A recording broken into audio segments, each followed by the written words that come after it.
तन की खूबसूरती को देखकर कभी कभी इंसान इतना बेलगाम हो जाता है और वैसी दरिंदा बन जाता है कि रिश्तों को शर्मसार करने से भी नहीं चूकता, चाहे वो रिश्ते फिर खून के हों या सामाजिक।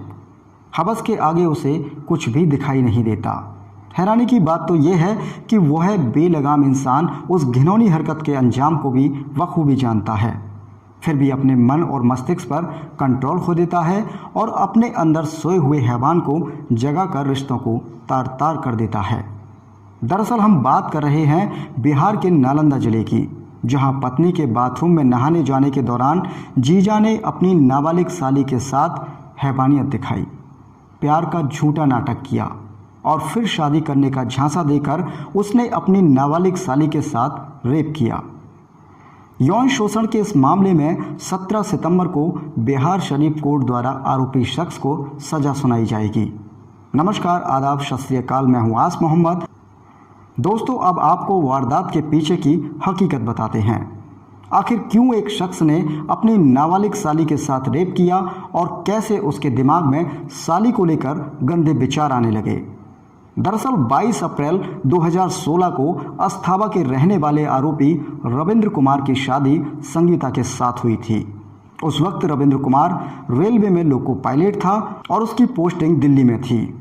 परिवार में रविंद्र कुमार और उसकी पत्नी संगीता के अलावा उसकी 15 साल की एक नाबालिग साली निक्की भी रहती थी। परिवार में एक साथ रहने पर रविंद्र और निक्की के बीच जीजा साली का रिश्ता होने के चलते हंसी मजाक भी होता रहता था। निक्की बेहद खूबसूरत थी, जिसकी खूबसूरती पर रविंद्र के मन के अंदर ही अंदर हवस का शैतान घर बनाने लगा और मन ही मन रविंद्र निक्की को चाहने लगा।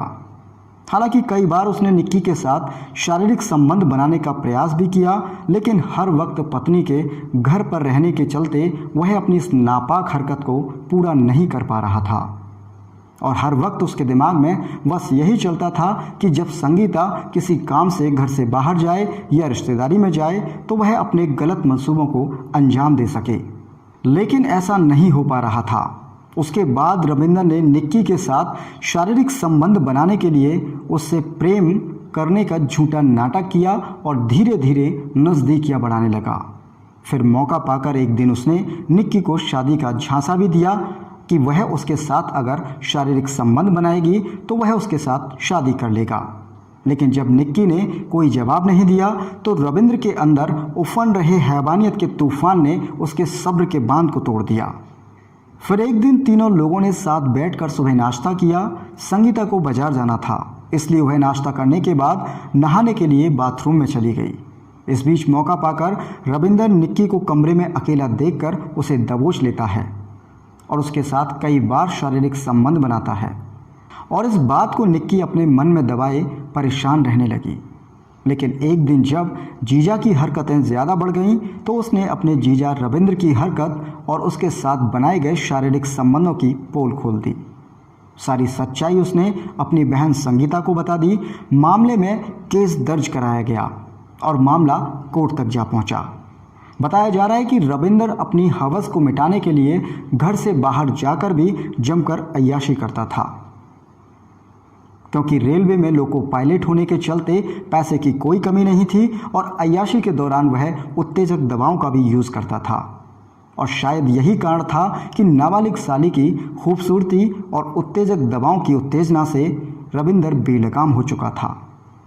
बीबी की गैर मौजूदगी में नाबालिग साली से रेप करने के मामले में कोर्ट ने रविंद्र को दोषी करार दिया है और इस केस में उसे 17 सितंबर को सजा सुनाने का फैसला किया है।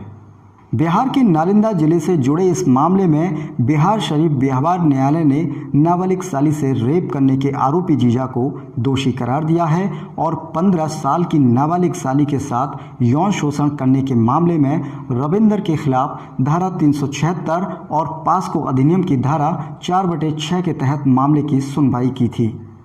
अब सजा का निर्धारण 17 सितंबर को किया जाना है। बिहार शरीफ कोर्ट के अपर जिला एवं सत्र न्यायाधीश सह पास्को स्पेशल न्यायाधीश आशुतोष कुमार ने इस मामले की सुनवाई की है और पास्को अधिनियम के तहत ही दोषी को अब सजा सुनाई जाएगी। 5 साल के लंबे अंतराल के बाद कोर्ट से सजा पर फैसला आने का आदेश हुआ तो परिवार में खुशी का माहौल पैदा हो गया। आखिर देर से ही सही पर इंसाफ तो मिला। लेकिन एक सवाल फिर भी है, एक इंसान के जिस्म पर लगे घाव को भरा जा सकता है, लेकिन उसकी ज़िंदगी पर लगे दाग को कैसे मिटाया जाए? इस घटना को लेकर आप क्या सोचते हैं? कमेंट सेक्शन में कमेंट कर जरूर बताएं। और ऐसे ही दिलचस्प और ताज़ा तरीन खबरों के लिए चैनल को सब्सक्राइब करें और बेल आइकन दबाएं।